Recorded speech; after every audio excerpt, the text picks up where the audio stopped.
Not as many tourists this year want to roll the dice on a trip to Sin City in Las Vegas. The live picture right now there, as you can see it courtesy of our EarthCam partners, as Las Vegas seeing a drop in visitors. Las Vegas welcomed 400,000 fewer visitors this past June compared to the same time last year. That's an 11% drop, the first double-digit decline since 2021. In September 2024, the CEO of MGM Resorts stood before the gaming industry and admitted, "Shame on us," finally confessing that strip casinos had priced out the very guests who built Las Vegas. But behind the apology was a plan. Rival CEOs boasted about kicking out everyday people, deliberately trading inclusivity for exclusivity as visitor numbers collapsed for 9 months straight. Why did executives admit guilt only to raise fees even higher? What really changed after the confession? On October 29, 2025, the CEO of MGM Resorts, Bill Hornbuckle, addressed investors and analysts with a statement that echoed far beyond the conference call lines. When we think about pricing and things that got everyone's attention, whether it's the infamous $26 bottle of water or Starbucks coffee at Excalibur that cost $12, shame on us, he said. We should have been more sensitive to the overall experience at a place like Excalibur. To those customers, you can't have a $29 room and a $12 coffee. The admission landed just as Las Vegas Strip visitation had fallen for 9 months straight. By September, the city counted 28.9 million visitors, down nearly 8% from the year before. In June alone, 390,000 fewer people came to town, and hotel occupancy slipped to just under 79%, a drop of 6.5 points. Hornbuckle's words were replayed across social media and news outlets within hours. Screenshots of the $12 coffee and the notorious water bottle pricing flooded Twitter and travel forums, fueling a wave of memes and angry comments. Some praised the CEO for finally acknowledging the obvious. Most, though, zeroed in on the contradiction. A rare corporate confession, but only after months of viral outrage and a visible collapse in tourism. The apology did more than admit to bad optics. It set a public expectation that the era of runaway fees and surcharges might be ending.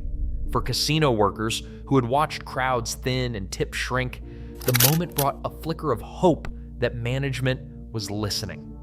For longtime Vegas regulars, the statement was a test. Would the Strip finally return to its roots, or was this just damage control? The weight of Hornbuckle's shame on us hung over the city as everyone waited to see if the apology would mean real change or just another empty promise. Caesars Entertainment had no interest in waiting for the market to correct itself. On a quarterly earnings call in May 2023, CEO Tom Reeg delivered the strategy in plain terms. We are kicking out the lowest-end customer through pricing. This wasn't a slip or a stray remark. Reeg explained to Wall Street that Caesars was deliberately raising prices to drive out budget guests, targeting rooms and amenities at higher-worth gamblers who could absorb the new costs. It was a calculated move, not a reaction to inflation or supply shortages. The logic was simple. Fewer low-value guests meant fewer dealers, fewer tables open, and a leaner operation. The boardrooms at Caesars and MGM ran models projecting that this new approach, fewer guests but richer ones, would boost margins and satisfy investor demands for higher quarterly profits. Internal documents and reporting show these policies were hashed out at the highest levels, with finance and revenue management teams pushing for what they called quality customer optimization. This approach was a direct rejection of everything Las Vegas had once promised. For decades, the Strip was built on the idea that a truck driver and a tech executive could sit at the same blackjack table. $5 minimums, cheap buffets, and free parking weren't just marketing, they were the foundation of the city's identity. Now, that foundation was being swept aside by a new corporate order that saw inclusivity as a liability. Executives at both MGM and Caesars described the shift as necessary for survival, but the language they used, kicking out the lowest end, betrayed the real intent. This wasn't about weathering an economic storm, it was about engineering a new Vegas for a different class of customer. The apology from MGM's CEO, replayed endlessly online, was never about restoring the old promise. It was a public relations maneuver, a brief pause before the next round of price hikes. For the people who built their lives around the old Vegas, the message was clear. The door was closing, and it was closing on purpose. Within weeks of the CEO's public apology, the promises of change evaporated. October 2024 brought a second wave of resort fee hikes in a single year. MGM's luxury hotels, Bellagio, Aria, Vdara, now demanded $55 a night just for the privilege of checking in. The so-called budget properties weren't spared. At Excalibur, the advertised room rate dropped to $28, but the mandatory resort fee soared to $29.12, making the fee itself more expensive than the room. November added a new twist, a $21 per night surcharge for booking by phone, a move that hit older guests and anyone unable to navigate online reservations. Behind closed doors, finance and revenue teams at MGM and Caesars finalized these increases, citing pressure from Wall Street analysts and the urgent need to pad quarterly margins. Board meeting minutes from October show explicit directives to push forward with further fee optimization to recapture lost margin from occupancy declines. By December, projections circulated among investors. These new and higher fees would add $70 million in pure profit for 2025, all extracted from the very tourists the CEO had just admitted were being overcharged. The apology faded, replaced by a spreadsheet of new surcharges, each one another barrier between the promise of Las Vegas and the people it once invited in. Parking lots that once welcomed visitors for free now demand $20 to $25 a day, no exceptions.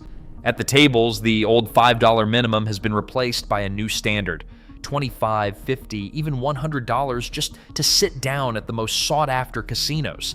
The changes are not just numbers on a sign, they're a wall between the city and the people it once invited in. On the Strip, a steak dinner that cost $5 in 1999 now shares the same corner with a $30 cocktail. For families, the bill piles up before a single chip hits the felt. Behind every price hike, there's fallout that doesn't make the headlines. Dealers stand at half-empty tables waiting for players who never arrive. Bartenders, once able to count on a steady stream of tips, now go home with half what they made 2 years ago. Casino schools that train new dealers have seen enrollment collapse to pandemic-era lows. The promise of steady work and good pay, what drew thousands to Las Vegas, has faded. Gift shops close before midnight, a quiet sign that the city's round-the-clock energy is slipping away. Corporate spreadsheets tell a story of their own. MGM's Las Vegas Strip properties reported revenue falling from $2.1 billion to $2 billion in just one quarter. Adjusted EBITDA, the number Wall Street watches closest, dropped 18%. The strategy was supposed to trade volume for profit, but the math no longer adds up. Fewer visitors, fewer workers, and less money in the city that once promised everyone a shot at the good life. Laughlin, a quiet riverside town 2 hours south of Las Vegas, saw its gaming revenue climb 17% in the past year.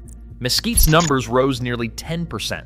While the Strip's casino floors sat half empty, these regional properties filled with former Vegas regulars, people who once made the drive to the neon lights but now found better value elsewhere. Off-strip casinos like Red Rock and Boyd Gaming reported steady growth, drawing locals and tourists alike with lower fees and friendlier odds. The real surge came online. In July 2024, digital casinos collected $1.78 billion, a 20% jump as players chose to bet from home, sidestepping $55 resort fees and parking charges entirely. Resorts World, Las Vegas took a different gamble. In early 2024, its leadership eliminated resort fees and brought back free parking, betting that volume could outweigh lost surcharges. The results were immediate. Occupancy rates soared, convention attendance jumped 10% in May, and social media buzzed with praise for the return of genuine hospitality. Yet across the rest of the Strip, weekdays remained eerily quiet. Locals started calling it the two-day city, alive on weekends, deserted by Monday. The evidence was clear. When casinos treated guests with respect, the crowds returned.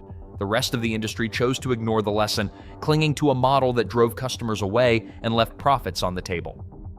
In September 2024, MGM's CEO publicly admitted, "Shame on us," as visitor numbers dropped for the 9th straight month and Las Vegas hotel occupancy fell to 78.7%. Despite this confession, resort fees were raised twice in 3 months, with budget properties like Excalibur charging more in fees than for the advertised room rate. Caesars' own CEO described a strategy of kicking out the lowest-end customers, a direct reversal of the city's founding promise. The evidence shows these decisions led to declining revenues, empty casino floors, and workers losing shifts and tips. Meanwhile, competitor casinos in Laughlin and online platforms saw double-digit growth. Resorts World proved that dropping fees filled rooms and revived convention business, but most major operators did not follow. What remains unclear is how long executives will ignore these outcomes and whether Las Vegas can reclaim its place as an accessible destination. The documents and numbers are clear. The solution existed, but leadership chose short-term profits over the very people who built the city's legend.